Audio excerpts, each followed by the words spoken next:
어제부터 2년 차를 맞는 박근혜 정부의 업무 보고가 시작됐습니다. 네, 첫날 업무 보고를 한 권익위원회의 올해 업무 보고의 주요 내용에 대해 알아보겠습니다. 오늘 이 자리에 권익위원회 기획조정실의 김상식 실장 나오셨습니다. 어서 오십시오. 네, 안녕하십니까. 예. 실장님, 권익위원회가 어제 업무 보고를 했습니다. 네. 다양한 내용 중에 가장 눈에 띄는 것이 올해부터 공공기관의 부패를 줄이기 위한 조치입니다. 네. 이 1000여 개가 넘는 공공기관의 부패 발생 현황을 공개한다고 했는데 이게 어떻게 공개를 하실지 궁금합니다. 예. 사실 이 공직사회의 이 부패 문제에 대해서는 작년에 이미 그 대통령님께서 우리 사회에 그 축적되어 있는 그 수십 년간 축적되어 있는 이 잘못된 관행이라든지 뭐 비리, 부정부패 등을 해결하지 않고서는 우리 사회가 선진국이 될 수 없다고 이미 강조하신 바가 사실 있습니다. 저희 권익위원회는 이에 맞춰서 깨끗하고 신뢰받는 그러한 정부를 실현하기 위해 공직사회의 이 비정상적인 그런 부패 관행을 개선하는데 올해 역량을 집중을 하고 다양한 부패 방지 시책을 추진하고자 합니다. 특히 이 공직자들의 부패 행위에 대해서는 보다 좀 엄정하게 처벌하고 재발되지 않도록 하기 위해 이 각급 기관의 징계 적정성을 저희들이 점검해서 그 결과를 공개할 계획입니다. 네. 이 구체적으로 말씀드리면 중앙부처라든지 지자체, 이 공기업 등 저희 권익위법에 적용을 받는 1,100여 개의 그 공공기관의 그 징계 제도가 이 공무원 그 행동 강령상의 금품 등 수수금지 위반 징계 양정 그 기준에 비추어 적정한지, 또 실제 이들 기관에서 부패 행위자에 대한 그 징계 처벌이 제대로 규정대로 준수되고 있는지 등을 저희들이 일체 조사를 해서 그 결과를 공개함으로 신상필벌의 원칙이 확립될 수 있도록 하겠습니다. 물론 네. 이 과정에서 우수한 그 운영 사례 등이 있다면은 저희들이 적극 발굴해서 다른 기관에도 이렇게 보급 전달이 될 수 있도록 유도해 나갈 그런 방침입니다. 네, 아무래도 공개가 된다면 많이 좀 줄어들지 않을까 그런 생각이 드는데 네. 금품 향응을 받거나 또 공금을 횡령한 경우에는 그 제재나 처벌을 강화한다고 발표하셨는데 어떤 내용입니까? 예, 사실 그렇습니다. 이 공직사회의 그 연고 원정주의 이 관행으로 인해서 이 행동강령 그 위반 등의 그 공직사회의 그 부패 사례가 오히려 최근 들어서 좀 증가되고 있는 그런 문제가 네. 있습니다. 이에 따라 이 저희 권익위원회는 이 금품이나 향수술을 하였다든지 또 공금 횡령을 한 이 비행위자들에 대한 명확한 제재 기준을 좀 마련해서 공직사회의 원정적인 이런 처벌 관행을 좀 개선시켜 나가도록 그렇게 하겠습니다. 우선 앞서 말씀드린 800여 개의 공직기관 단체 임직원의 비행위에 대한 그 처벌 시스템을 공무원 수준으로 강화하고자 합니다. 이 구체적으로 이 비행위자에 대해서는 징계 감경 기준을 원칙으로 세우고 또 비행위로 인해서 중징계가 요구 중인 경우에는 그러한 그 의원 면직을 제한할 수 있도록 그렇게 하겠습니다. 네. 또한 이 각급 기관이 징계 양정 기준이나 비행위자에 대한 이런 감경 제한 등의 그런 규정을 제대로 준수하고 있는지 등도 평가해서 이를 공개함으로써 이 제도만 갖추어 놓고 실제 운영 과정에 있어서는 온정적으로 형식적으로 운영되고 있지는 않는지 이걸 저희들이 감시토록 하겠습니다. 여하튼 비행위자에 대한 그런 이 징계나 그런 처벌은 어떠한 관용도 용납될 수 없다라고 하는 그런 엄정한 국민의 목소리가 반영될 수 있도록 최선을 다하겠습니다. 네. 실은 처벌도 중요하지만 예방에도 신경 써야 할 텐데요. 네. 이를 위해서 공직자에 대한 청렴 교육도 중요할 텐데 그거에 대한 계획도 있습니까? 예, 사실 그렇습니다. 이 세계적으로 이 부패 방지라고 하는 것은 처벌과 예방이라고 하는 두 가지의 수레바퀴가 같이 갈 때 효과를 거둔다라고 하는 것이 공통된 그런 인식으로 되어 있습니다. 사실 이 과정에서도 특히 이 고위직의 그 청렴성의 문제가 중요하고 또 더 큰 그런 영향을 미친다라는 그런 연구 결과도 있죠. 네. 이러한 그 흐름을 따라서 이 저희 권익위는 올해 고위공직자에 대한 청렴 교육을 한층 강화할 그런 계획입니다. 우선 저희 그 충청북도 청주시에 소재하고 있는 저희 청렴연수원에서는 이 세종시 그 이전 기관을 대상으로 고위공직자 500명, 그다음에 각급 기관의 감사관 보직을 맡고 있는 또 다른 500명 정도를 대상으로 해서 저희가 연간 한 10회 정도의 그런 교육을 실시할 계획으로 되어 있고요. 또 중앙공무원 교육원 등의 그런 타 교육훈련기관의 그 고위직 이런 교육 과정에도 청렴교육 그런 시간이나 그런 비중을 좀 더 확대할 수 있도록 저희들이 적극 협조를 요구하도록 그렇게 하겠습니다. 네. 또 기관별 고위공직자 청렴교육 그 실적도 저희들이 매년 시행하고 있는 각급 기관별 부패 방지 시책 그 평가가 있습니다. 네. 그래서 평가 시에도 이러한 고위공직자 청렴 교육 그 실적을 주요 평가 기준으로 삼도록 그렇게 하겠습니다. 또 이 중요한 것이 민간 부문의 그 청렴 의식도 사실 중요하죠. 그래서 이를 위해서 국민과 함께하는 그런 청렴 교육 그런 프로그램도 저희들이 확대하고자 합니다. 네. 이를 위해서 우선 이 공공기관과 협력업체 간의 그러한 관계에 있어서 기존의 어떤 갑을 관계를 떠나서 청렴을 하나의 매개체로 한 그런 상생 관계를 만들 수 있도록 청렴윤리 그런 동반자 과정을 저희들이 신설토록 그렇게 하겠습니다. 네. 또한 이게 학교 교육도 중요한데요. 이 초중고 약 50개 학교 약 2천여 명을 대상으로 해서 이 도덕이라든지 사회과 교육 과목과 연계한 그런 찾아가는 청렴 교육 그런 교실 과정도 저희들이 그 운영토록 해서 어린 시절부터 이러한 그 청렴 의식, 윤리 의식이 좀 생활화 또는 내면화 될 수 있도록 저희들이 노력을 다하겠습니다. 네. 자, 뭐 또 한 가지 눈에 띄는 게 국가 예산이 낭비되지 않고 꼭 필요한 부분들에게 갈 수 있도록 하겠다 이런 내용인데요. 뭐 복지 예산 같은 경우는 좀 낭비된다는 지적도 있어 왔습니다. 정부가 합동으로 신고센터를 10월에 개소했는데 어떤 내용들을 신고하면 되는 겁니까? 예, 사실 그 말씀하신 대로 이 정부의 복지 예산이 그 매년 이 증가하면서 이 복지 사업에 대한 이 부정수급 사례도 사실 좀 많이 또 지속적으로 발생되고 있습니다. 네. 이 복지 사업에 대한 이 부정수급으로 인해서 국가 재정 누수가 발생하게 되면은 그만큼 증가되는 만큼의 이 복지 재정 그 지출 효과가 국민들이 느낄 수가 없고 또 그에 따른 그 피해도 그냥 고스란히 국민들이 그 안게 되지요. 네. 예, 사실 그래서 저희가 지난해 10월에 정부 합동 복지 부정 신고센터를 개소해서 현재 국민들로부터 신고를 받고 있습니다. 그간 약 730여 건의 그 신고 상담이 있었고 한 228건의 그 신고 접수가 있었습니다. 네. 뭐 이것은 최근 통계치를 보면은 최근 5년간에 저희들이 매월 한 3.5건 정도 이렇게 접수됐던 것에 비하면은 뭐 매달 한 60건 정도로 접수되는 걸로 이렇게 봐서 국민들의 관심이 아주 높은 것을 느낄 수 있습니다. 접수된 신고 사건 중에서 저희들이 자체 조사가 끝난 31건 중에서의 내용 중에서 좀 말씀을 드려본다면은 사회적 기업의 어떤 대표자가 지인 등을 취약계층 근로자라고 해서 허위로 고용한 후에 네. 일자리 창출 지원 사업의 보조금을 어떤 편취한 그런 좀 부정 사례가 좀 있었고요. 또 병원 사무장이 그 의사를 고용해서 의료기관 세 곳을 개설을 하고 수년 동안 그 요양급여를 부당 청구한 그런 의혹 등이 좀 있었습니다. 앞으로 하여튼 저희들이 복지부정 수급 신고자에 대해서는 철저한 그 신고 상담과 또 신고 처리 또 신고자 보호가 될 수 있도록 전담 조사관제를 저희들이 운영을 하고 이러한 일련의 과정을 통해서 그 원스톱 그런 신고자의 보호 시스템을 저희들이 가동이 될 수 있도록 저희들이 준비에 만전을 다하겠습니다. 네. 앞서 그 말씀하신 신고센터 출범 100일을 얼마 전에 맞이했던 것으로 알고 있는데요. 최근까지 적발한 그 복지 예산 부정 수금액이 무려 100억 여원 적발했다고 들었는데요. 그동안 이 예산비가 계속 새고 있었던 거 아닌가 이런 걱정이 많을 텐데요. 예, 그렇습니다. 사실 말씀하신 대로 저희들 신고센터를 그 개설을 해서 신고를 받다 보니까 이러한 저희들이 생각지도 못했던 미처 몰랐던 그런 큰 신고 사건도 접수되고 있습니다만은 사실 이러한 걸로만 통해서는 이 근본적인 그 대책을 이라고 할 수는 없겠습니다. 네. 특히 이 부정수급 등 이런 국가 재정 누수는 이제 주로 이 민간 부문에서 이렇게 발생을 하고 있기 때문에 사실 적발이 좀 어렵습니다. 또 이 적발되어도 이 현행법에는 이 환수제도가 제대로 갖춰져 있지 않아서 환수가 제대로 안 되는 그런 문제가 있습니다. 따라서 이 국가를 상대로 이 허위나 부정 청구의 유인을 그런 또 유혹을 갖지 못하도록 엄격한 제재 장치를 마련을 하는 것이 필요하다 하겠습니다. 네. 앞으로는 어쨌든 재정 누수가 발생하게 되면은 이를 철저히 환수할 수 있는 그런 법적 제도적 장치를 저희들이 좀 강구를 하고 있는데요.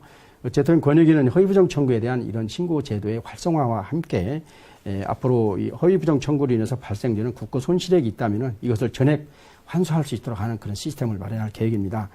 특히 이게 고의적으로 또는 상습적으로 그런 부정 청구로 이 국가에 그 손해를 가하는 경우에는 최고 5배에 해당하는 그런 징벌 그 환수제가 되는 징벌 환수를 할 수 있는 그런 제도도 저희가 법적으로 좀 도입하는 그런 방안을 강구하고 있고 또 이와 함께 신고가 활성화될 수 있는 특별한 신고자 보호 시스템과 인센티브 이 보상 체계도 저희들이 강구를 하고 있습니다. 어쨌든 이러한 그 부정수급으로 인한 어떤 부당한 불법적인 그런 부의 축적 수단이 될 수 없다라는 그런 인식을 좀 확고하게 심어줄 필요가 있다라는 것 하고요. 이러한 부정수급이 만약 하다가 발견이 된다든지 적발이 된다면은 경제적인 그런 파탄에까지도 이를 수 있다. 라는 그런 학습 효과도 좀 거둘 수 있도록 또 같이 함께 고려하는 그런 엄중한 그런 그 제도를 좀 저희들이 준비를 하도록 하겠습니다. 네. 그렇다면 저도 신고하고 싶다면 어디로 하면 돼요? 예, 저희 그 권익위원회 그 정부 합동복지 부정신고센터 국민신문고 그 사이트에 들어오면 국민 누구나가 다 신고할 수 있습니다. 네. 예, 그러한 사실을 아는 뭐 국민 누구나가 신고할 수 있습니다. 예. 네. 네. 국민신문고를 네. 잘 기억해야겠습니다. 110번입니다. 예. 네. 자, 그런데 이 신고센터를 통합하는 것만으로 이 국가 재정이 낭비되는 것을 근본적으로 해결하기는 좀 어렵지 않을까 하는 생각이 드는데 어떤 근본적인 어떤 그런 해결책들 가지고 계십니까? 예. 사실 그 앞서 말씀드린 대로 그러한 그 여러 가지 그런 그 보완적인 그 제도적인 이 법적 그 제재 장치가 필요하다고 생각을 합니다. 사실 그 무엇보다도 뭐 일부 국민 계층이 되겠습니다만 일부 사람들이 생각 갖고 있는 그런 국가의 돈은 공짜 돈이다라고 생각하는 그런 잘못된 인식을 네. 좀 더 버릴 수 있도록 확실하게 그 강력한 그 제재 장치를 마련하는 거고요. 그런 제재 장치들의 그 내용은 앞서 말씀드린 대로 막 이러한 내용들이 뭐 중심이 되겠습니다만은 또한 이와 함께 이 부정수급자의 그 적발이 된다면 그 명단도 각 언론 지상이라든지 국민 일반에게 다 철저히 이 공개를 한다든지 또 일정 액수의 그 이상의 부정수급액에 대해서는 고발을 의무화한다든지 하는 그런 보완적인 조치도 필요하다 하겠습니다. 네. 사실 부정수급을 했을 때 정말 경제적으로 파탄이 날 수 있겠다 이런 네. 어떤 교훈을 얻는다면 많은 분들이 하지 않을 것 같은데 그런 생각을 한번 해봅니다. 자, 지난해 언론에 큰 관심을 받았던 것이 바로 부정청탁금지법인데요. 이게 아직 국회에 계류 중입니다. 좀 안타까운데 앞으로 어떤 계획을 가지고 계신지 궁금합니다. 예, 사실 그 부정청탁금지법은 뭐 국민 여러분께서도 아시는 바와 같이 작년 8월 달에 저희 권익위원회가 국회에 제출을 했습니다. 현재 국회 정무위에 현재 계류 중에 있죠. 네. 좀 아쉬움이 있다면은 이제 국회에서는 우선 그 민생법안 그 우선 처리를 우선순위를 두다 보니까 저희 부정청탁금지법에 대한 그 처리가 아직 좀 지연이 되고 있는 그런 좀 아쉬운 상황입니다. 다행스럽게도 뭐 근래에 또 우리 국회에서도 이 부정청탁금지법의 제정 필요성에 대한 이 공감이랄까 그 의지가 좀 더 높아지고 있는 것 같고요. 또 무엇보다도 이 국민 절대 다수가 저희 부정청탁금지법의 그 제정 필요에 대해서 그 여론에서 적극적으로 지지를 해주고 있는 뭐 이러한 그 분위기도 있고 예. 여하튼 이런 분위기 속에서 저희 권익위원회는 국회에서의 그 조속한 제정이 이루어질 수 있도록 최선을 다하겠습니다. 예. 또 한 가지 요즘 문제가 되는 것들이 바로 이 집단 간의 갈등 아니겠습니까? 예. 집단 간의 갈등을 조정하기 위해서 어떤 인프라가 필요하다는 그런 지적도 있는데 인프라가 취약하다는 거는 제도적인 뒷받침이 또 안 된다는 이야기일 수도 있는데 어떤 제도적인 개선 방안 어떻게 하는 중이십니까? 예, 아주 그 적절한 지적이고요. 적절한 말씀이라고 생각을 합니다. 그 사실 이 권익위원회 그 역시 집단 갈등 민원을 조기에 해결하기 위해서는 이 법적인 근거 마련 등의 어떤 그 집단 갈등 조정에 관한 인프라 구축이 그 어느 때보다도 필요하다고 저희들은 보고 있습니다. 네. 이러한 인식하에서 관련 법 규정 개정 작업도 저희들이 지금 검토 중에 있다는 것을 말씀드리고요. 구체적인 그 내용은 현행 그 법령상 그 갈등 조정을 신청할 수 있는 그런 그 사람은 현재 민원인, 일단 민간인으로 일단 제한이 되고 있습니다. 근데 이러한 것을 좀 더 앞으로는 국가기관 내지는 행정기관도 필요하다면은 좀 저희 권익위원회에 정당하게 그런 조정을 신청할 수 있는 막 그런 신청 대상자의 그 자격의 범위도 좀 넓힐 필요가 있다는 것하고 그다음에 예. 갈등 조정 전문가가 참여하는 갈등 조정 위원회의 운영이라든지 또 권익위가 이 중심이 돼서 이루어낸 그런 어떤 조정안에 대해서 갈등 조정 그런 결과에 대해서 어떤 법적인 이행 강제력을 좀 담보하는 그런 방안 등 뭐 이러한 것 등이 좀 앞으로 이 법령상의 좀 제도적 보완이 더 필요하다 하겠습니다. 예. 참 요즘 다양한 민원들이 있습니다. 사실 네. 국민들이 어떤 민원이 참 다양해졌는데 이 권익위가 정말 민원을 처리하는 기관인 만큼 이 민원 어떤 트렌드가 있지 않을까 그런 생각이 되는데요. 예. 그런 것들을 위해서 이번 업무보고 중에 민원 확산 조기 경보제라는 것을 발표하셨습니다. 이게 이름이 좀 어렵기도 한데 어떤 내용인지 좀 궁금합니다. 예. 그 민원 확산 조기 경보제, 예, 그렇습니다. 이 민원 확산 조기 경보제는 저희 국민권익위원회가 운영하고 있는 민원 접수 창구가 아까 말씀하셨던 그 110 콜센터, 네. 110 콜센터 또는 국민신문고 이 채널을 통해서 지금 저희 권익위원회가 민원을 접수하고 있는데요. 연간 약 350만 건이 접수가 되고 있습니다. 이러한 그 많은 그런 민원을 접수해서 이런 민원들을 그 경향이라든지 그 트렌드를 저희가 과학적으로 잘 분석을 해가지고 그러한 취지를 저희들이 그 조기에 해당된 그런 그 국가기관에 통보함으로 해서 네. 이러한 국민의 목소리가 바로 정책에 반영될 수 있도록 하겠다는 그런 취지에서 도입된 그런 제도입니다. 사실 이 특정 분야나 특정 기관에 그 한정된 그런 민원의 경우에는 그 해당 기관에서 바로 이 적응 내지는 대응이 가능합니다. 근데 민원 그 성격에 따라서는 어떤 여러 지역에 또 여러 기관에 걸친 그런 그 다중 복합적 민원의 경우에는 어느 한두 개의 그런 기관의 그 힘만으로는 또 네. 노력만으로는 사실 해결되기 어렵죠. 그러니까 예를 들어서 그 스미싱 피해 민원 같은 경우는 사실 뭐 경찰청이라든지 또 미래부 또 공정위 또 뭐 방통위 또 이쪽 뭐 금융이라든지 심지어 소비자원에 이르기까지 여러 기관들이 걸치는 민원이지 않습니까?